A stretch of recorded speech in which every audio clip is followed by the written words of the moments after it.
আসসালামু আলাইকুম। আপনাদের সাথে আছি মোহাম্মদ মিরাজুল ইসলাম।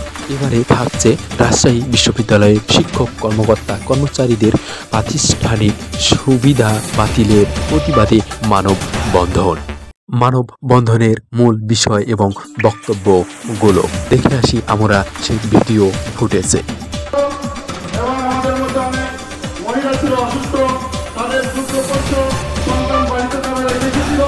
অনেকে রোজাদার ছিল, অনেকে প্রেশারের রোগী ছিল, ডায়াবেটিক্সের রোগী ছিল, তারা অসুস্থ হয়ে যাচ্ছিল।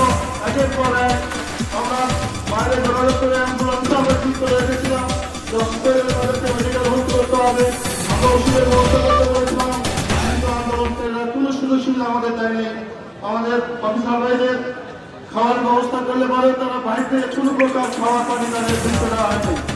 সম্মানিত উপস্থিতি, এটা তো আন্দোলন নয়, এটা তো হচ্ছে ইসরায়েল বাহিনী ফিলিস্তিনি বাহিনীকে যেভাবে তাদেরকে জিম্মি করে রাখে সেই বাহিনী।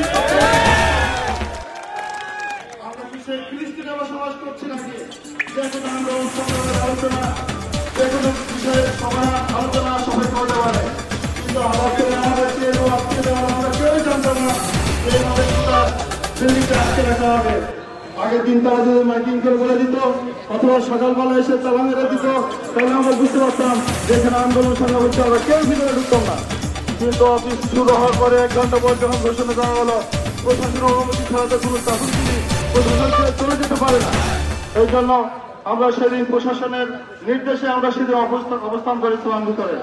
সম্মানিত উপস্থিতি, আজকে আমাদেরকে চিন্তা হবে, আমাদেরকে জানতে হবে যে আসলে আমাদের যে নতুন স্বাধীনতা, এই স্বাধীনতাকে ধ্বংস দেওয়ার জন্য উঠে পড়ে গেছে। যারা আমরা নতুন জীবনে না খেয়ে যখন অসুস্থ হয়ে অজ্ঞানে পড়ে যাচ্ছিল, মা বোনেরা অসুস্থ হয়ে শুয়ে পড়েছিল, ঠিক সেই সময় আমাদের এই প্রশাসনকে চিঠিয়ে দান করছিল এবং নৃত্য করছিল, এটা খুবই মর্মান্তিক এবং অমানবিক কাজ।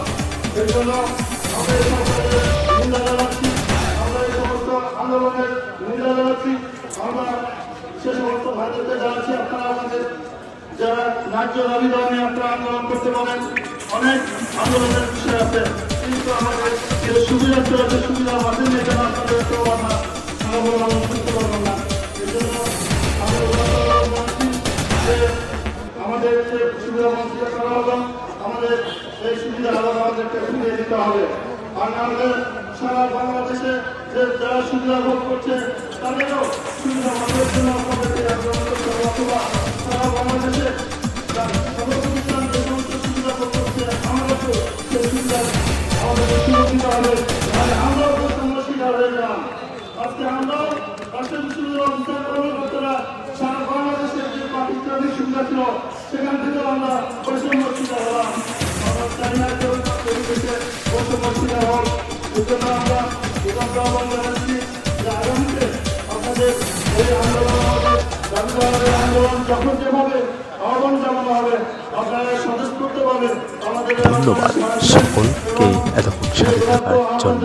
আল্লাহ হাফেজ।